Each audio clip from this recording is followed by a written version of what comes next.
It's time to talk about Las Vegas with Ira. Each week, Ira David Sternberg talks with the celebrities, entertainers, writers, and personalities who make Las Vegas the most exciting city in the world. And now, here's Ira.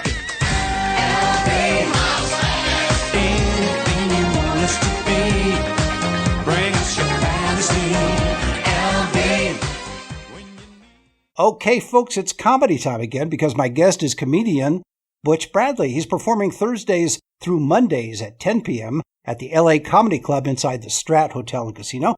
For ticket information, go to thestrat.com, and for everything about Butch Bradley, and there's a lot of stuff going on, go to butchbradleycomedy.com, and you can follow him on Twitter, Instagram, and Facebook. And Butch, welcome to the show. It's great to be here. Thank you. Yeah. I've worked Vegas for years, all the way back when Comedy Stop was here at the Trop for years. Bob Kephart. Bob Kephart. He hooked me up and gave me some running legs, and he believed in me. And, it's an incredible thing to have the residency. I'm one of the non-celeb residents, but the city's comedy scene is just on fire. And with the club's new room, it's just been a cool blessing. That's why I was kind of reviewing it. I first came in, they were upstairs. I was exhausted from touring, and I thought I'm not going to stay full time in Vegas. And who knew? Pandemic, life, new club, got a couple movies out of that room. It's the industry has squeezed here from New York and Hollywood, and man, it's good to be here. Well, now, can you do that? You mentioned they moved the club upstairs. Do you get tired going up those stairs? Because you got your legs from Bob Kephart. Now you may be limping a little bit, right? Yeah, right. Later, well, it was upstairs. Now it's downstairs. You're okay. Comedy's walk is a long, exhausting walk. And that's, guys at my point, there was probably 100 with me, and there's only a couple that keep walking because they found medication and a day job, Yeah. Well, we're going to talk about a lot of other of your projects in a couple of minutes, but I just want to get your background a little bit for our listeners. I know that you had started as an improv person at the Boston Improv Troupe. Yep. And then you branched out from there. So how did you, before even the Boston Improv Troupe, where were you and how did you decide to go down that road of comedy? So I was in Philadelphia managing nightclubs for a company that had like 15 properties. I had a beverage marketing degree. I started working there when I was like a sophomore in college and working the summers, and I stayed with them. But secretly, I always dreamt of being an entertainer, and I was exposed growing up in Atlantic City to comics. My mother went from a waitress to Resorts International in 1979. And with that, she had access to introduce my brother and I at a very young age to legends like Shecky Greene, Rodney Dangerfield, and Don Rickles. It was always in my blood. Later in life, doing 60 and 70 hours a week in my field, I was so burnt out, I thought I should hurry up and try my dream. I can always get a job I don't like. And that's when I ended up following my mother, who opened Foxwoods Casino later in life in New England in Mystic. I went, got a bartending job, and started taking improv classes and going to Boston and finding the open mic scene, beginning at Nick's Comedy Stop in Boston. And I was in the improv troupe called the ID in Harvard Square with like Al Del Benny, and Bobby Kelly's a big Comedy Cellar guy. He's got a huge podcast. And that's where it really started. And our guests on our improv troupe show were Patrice O'Neill, Bill Burr, Dane Cook. All of these guys would come in, and that's where it started. It was just improv was my heart. My family's big storytellers, East Coasters. My family, 90% of my family members are funnier than I'll ever be, So. And you became, that's how it started. That's great. And then you became an opening act for people like Ray Romano and Louis Black and Kathy Land. You gradually work your way up in those spots. You hope to host, and you hope to, middle, and then, guest spots. They look at you, they audition you that way. But being from Atlantic City, I had reached a little bit of a funny level where I was trying to get into the Comedy Stop in Atlantic City in Las Vegas. And because I was local and famous comedian Kevin Knox and a couple of the guys are like, he's a funny new guy. He is from Atlantic City. So they gave me a look, and I did okay. But Bob Kephart really enjoyed watching me sweat in one of those, in an old Atlantic City room with 200 people over the age of 80. He thought it was really funny to watch me come off soaked in sweat. And he said, I'm going to give you a shot. I'm going to work you here. I'm going to work you Vegas. I'm going to work you Laughlin. He said, and I'm going to enjoy watching you eat it. Yeah. So well, it's certainly the road. It's so funny because it was a very specific road. It wasn't, you weren't on the road just at anonymous comedy clubs. You were working for Bob at his clubs. Yeah. And as a result, that was a steroid version of being on the road. 100%. Everybody was, I couldn't understand how incredible his comedians were and why I didn't know them from television. But that period of time in early 2001, 2, 3, 4, 5, and they're all way before me. They're like the late 80s, the 90s. These guys were just murderers. And Vegas and Atlantic City, and especially Vegas, it was headliner, headliner, headliner. And these comedians were 15-year plus killers. And that's the group that, you know, that's why I'm here today. They taught me by beating me up and running me down. Yeah. What doesn't kill you makes you stronger or funnier. Yeah. Or right. both. Yeah. How did you end up at the Strat? How did that all happen? Because you're obviously performing and you're in a bunch of movies. We'll talk about that in a little while. But how did you end up at the Strat for this residency?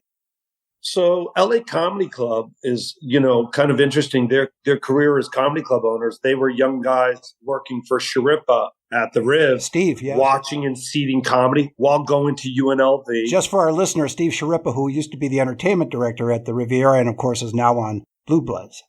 And Sopranos at one point. And Sopranos now. Yeah. In the back. Yeah, in the past, sure. Yeah. So Matt and Joaquin were these young guys in college. And they kept popping up in the scene with this LA Comedy Club. I was already working for Kephart. I was working for the Laugh Factory out of Hollywood, and then here, and Brad Garrett I knew from Hollywood, so I was working for Brad Garrett. I was blessed with opening Wynn Casino. I had these big corporate gigs for Bellagio. I was kind of the younger headlining comedian in Vegas, and they were always around and a really fun gig. And later in life, when they found their legs at the Strat, I was just coming off of touring Asia for like 6 years, in and out of LA. I had a residency in Shanghai, and the comedy scene in India, Hong Kong, Singapore, Malaysia, and Shanghai and mainland China was off the charts until a handful of years ago when that part of the world started tightening up. I came in exhausted, and they said, we have a 10 o'clock show we want you to do. I'm walking up to this room. Strat is just revamping. It looks like, a mall in the middle of America that's been forgotten. Homeless guy's dancing me up the steps, He's just dancing. And I'm like, where's my career? What have I done? And who knew that faith they had in me? The 10 o'clock show started with 10 people. 3 other comedians tried it. They're like, you're never going to pull it off.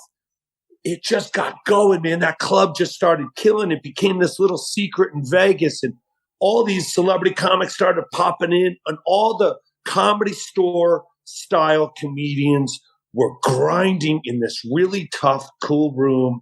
And it just took off for me. And I never left. And it's made me a better comedian. So you went from Asia Major to, once you got here, to the Strat to Asia Minor when you first walked in. Right. And you went, what? What? Yeah, huh? yeah. Amazing. Well, I'm intrigued by your Asia performances because how did you work that with the language barrier? When you travel these parts of the world, a lot of these countries, their youth up to the age of 30 are really savvy. They're fluent in English. They think America's cool.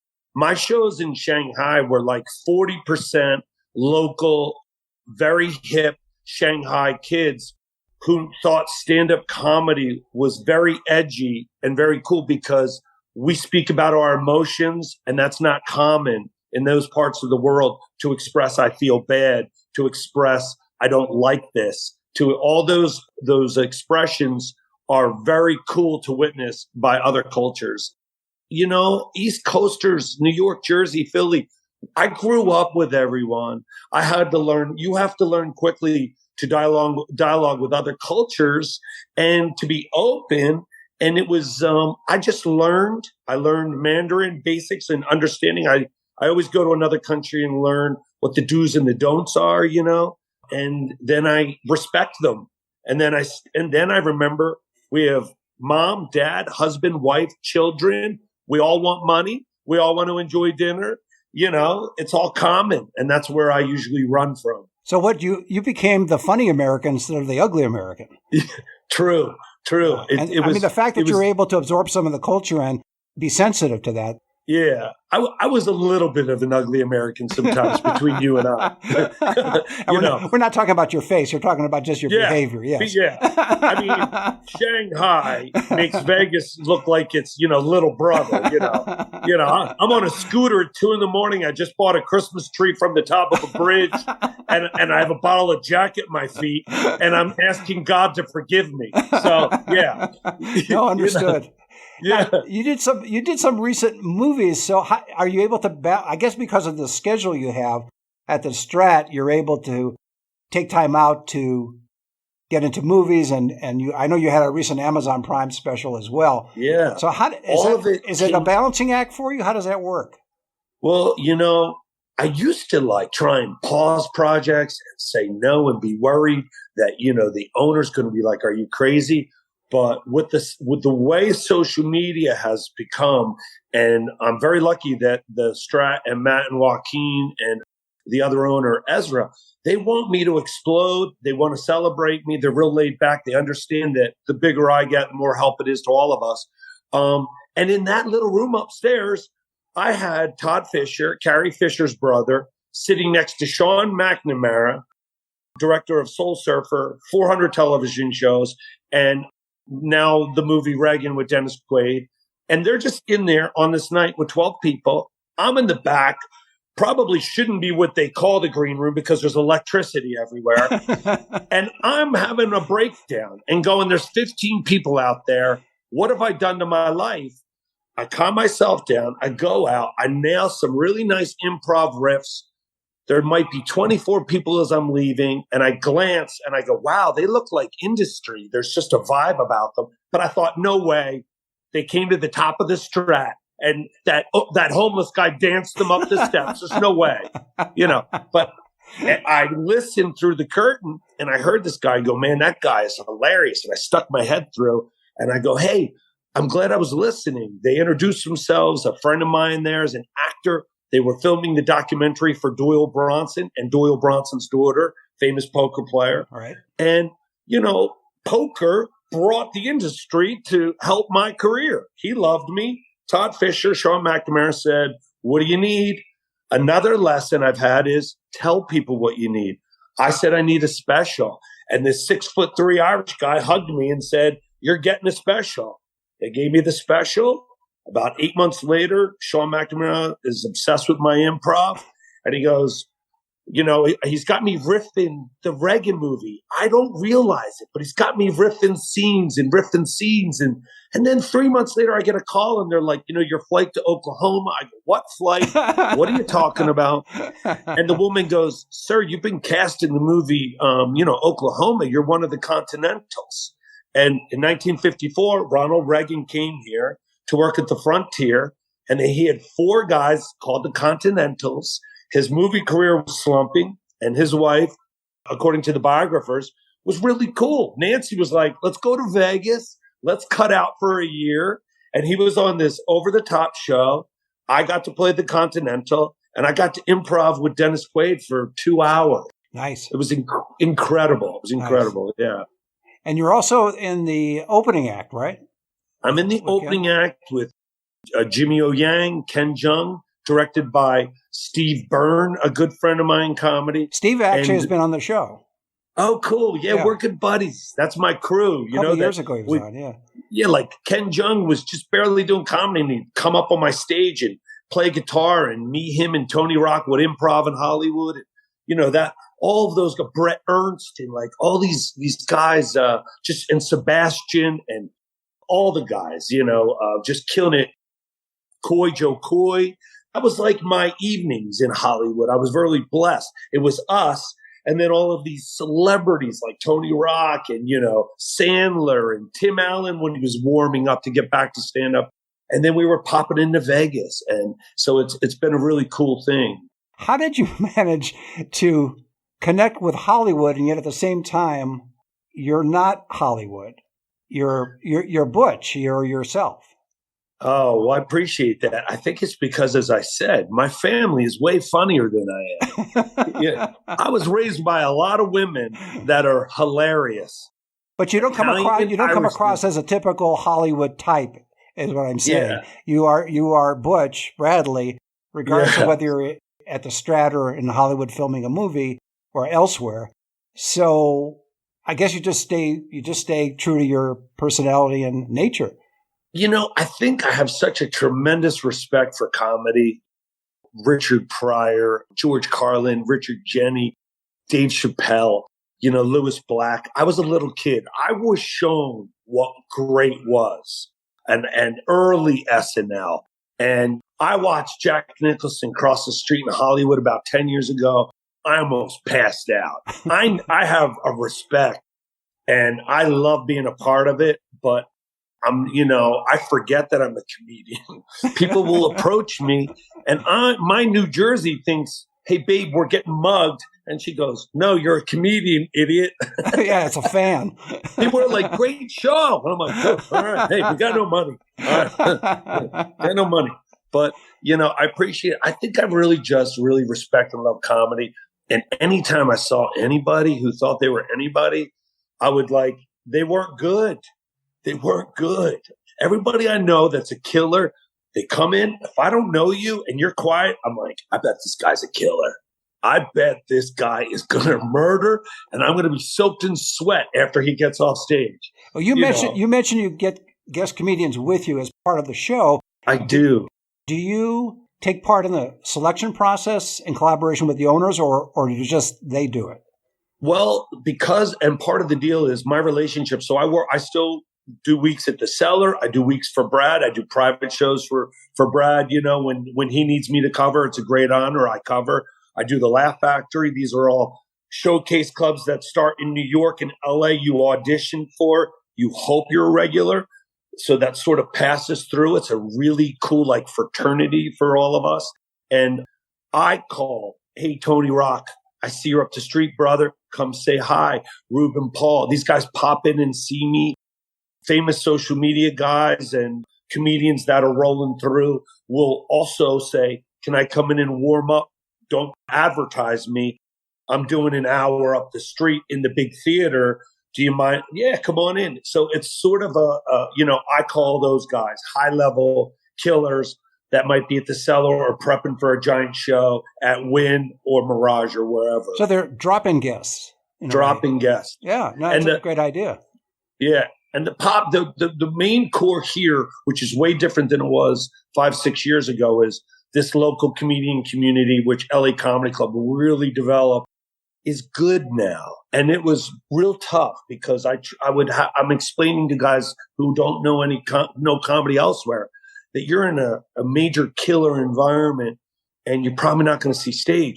But somehow this Vegas being what it is, they developed an open mic scene. And these guys, man, now they're on your heels. Today, it's 5-6 years later. These are comedians. And this has a really cool comedy scene for all levels. Are you at the stage where you become a mentor to some people now, as opposed to learning when you were coming up?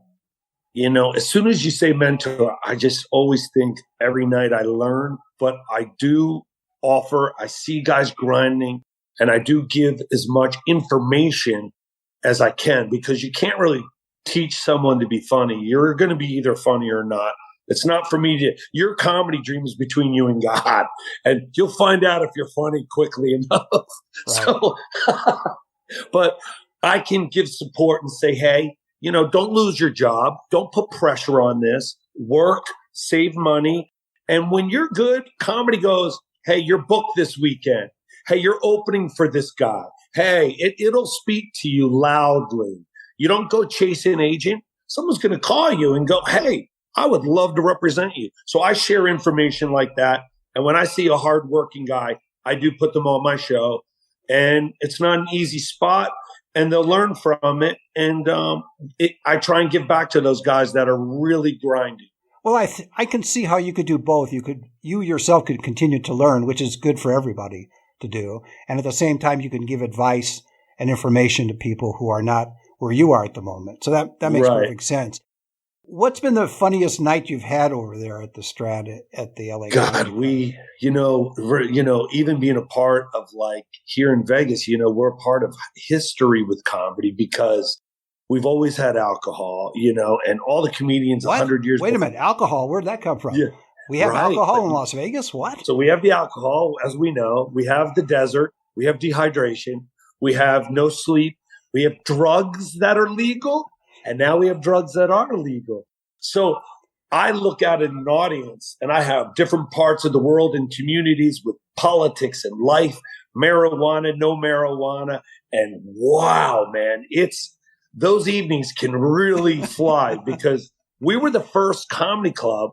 LA Comedy Club was the first comedy club open in the world after the pandemic. And like for in the US for a long time. So I was experiencing these things. So I'm like, I have to get in this. I'm not political. I love everybody. I have my own issues, but I have red, I have blue, I have black, I have white, and I would just get into it. I'm like, Oregon, you're here. Are you done flipping cars for about 20 minutes? I'm like, hey, Trump lovers, do you think we could just like go easy? I mean, on the red for a minute? I'm like, blue. And then I had like these 4 really cool black girls in the front row. And I thought, here, I got to be me. I got to see. I go, ladies, are we cool? Are we coming off the phones tonight? The only white guys you got to be worried about are the 4 guys with the Trump hats. Place goes nuts. And I'll tell you, I felt it. I was like, you know what? We're going to go forward. We're going to be cool. And that was one of the craziest, coolest nights to see blue and red fade, people be cool, people next to each other. We're worried about being sick, but man, it was a comedy club. It was Vegas. And I was here in Vegas after 9/11. Vegas is where you can see where society is going to be able to go forward at what speed, because we come together, and the special part of Vegas is we leave all that behind. It's cool. Well, comedy I've always felt is a social lubricant where you can unify different people, but you have this part of society, I'm not going to say it's the majority, the so-called cancel culture, or people who get offended very easily. It seems to me that as a comedian that you're pretty fearless, so you're going to go out there, and you almost have to be to win the audience over. You can't show fear and you can't show hesitation. To me, that sums up your performances. It does, but I also have enough worldly travel where I've learned enough, and I really do think travel and language are the ultimate education. And I'm not here to offend anyone. I may be misunderstood. It is my job as the professional to make my translations as close to honest and funny as possible so that you hear me addressing the truth, which may be offensive to all of us, but I'm just trying to make what we're experiencing a healing, funny process. And that takes, years of experience, but I also know who I am. So if I'm snagged, I just come clean. Hey, I have no issues with you. You know what I mean? I love the military. I've been to the Middle East, but I don't want war. Well, I think, too, that you can, besides being fearless, there's another factor that enables you to perform the way you perform, and I think it's the likability factor. Yeah, well, I think people don't perceive you as a threat, and you have a likability factor, right. So you're able to do more with comedy with various groups than another comedian who may come across as more hard-edged or unlikable. I agree. And, and I think all of these things we're discussing, it's all fear. Cancel culture is people who are so afraid. They're afraid. They want to defend other people, which is when we start to have problems. Everyone's capable of speaking for themselves. I'm literally in the front row talking to a gentleman. face is completely tatted. Totally cool guy. Him and I are having fun playing. And another woman over here goes, you really should back out of his space. And this feels racist. And I look over and I go, do you think this guy is going to let me upset him any more than I'm like, I think this gentleman right here with his gang tattoo is quite capable of defending himself. Thank you for your help. I really appreciate you. But I think, we're both having a blast here, but thank you. And, thank you. So I'm used to those moments, but they're fear. People are afraid. So in my position in front of 300 people of all different backgrounds, I don't mind playing with it and addressing with it and lightening it. My evenings it's not my HBO special. I'm trying to bring a room together and have fun, be smarter, but also, I do a little Dr. Phil against my wanting to. That's okay. Yeah. Every now and then I'm like, we're safe. Everybody breathe. Hey, looking ahead, what do you want to be doing in 5 or 10 years? And I mean, you have a great residency here now, and you're able to do outside projects. Would you like to stay on that course for the foreseeable future? Yeah, this is a beautiful course. And also because as an artist of Vegas with the pandemic, so many of people were laid off. And when I first went back to work, honestly, I was so humbled up. I remember there were 10 people there, and the owner's brother's the door guy, Drew. And I looked at him like, he's used to the pre-pandemic me, which would be like, there's only 10 people here, and he looked at me and goes, yeah, I don't know what you're going to do. I go, hey, I'm not complaining anymore, man. I tell jokes for a living.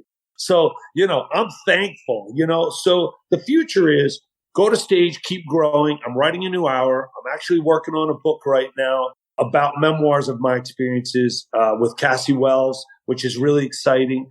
And I'm in pre-production with a movie with Stoner Rob, who's Cannabis Host of the Year. And we're bringing back that really fun, like those movies where we just laughed that were stupid. We have a deal in which Sean McNamara is attached. So that'll be springish. And go to stage and just, keep knocking it out, man. I go to stage every night and really enjoy this amazing city for artists, Well, that's a great way to leave it. My guest has been comedian Butch Bradley. He's performing Thursdays through Mondays at 10 p.m. at the LA Comedy Club inside the Strat Hotel and Casino. And for ticket information, go to thestrat.com. And for everything about Butch Bradley, go to butchbradleycomedy.com. And you can follow him on Twitter, Instagram, and Facebook. And Butch, thanks for being on the show. Thank you so much for having me. See you next time. You've been listening to Talk About Las Vegas with Ira. Each week, Ira David Sternberg talks with the celebrities, entertainers, writers, and personalities who make Las Vegas the most exciting city in the world. Anything you want us to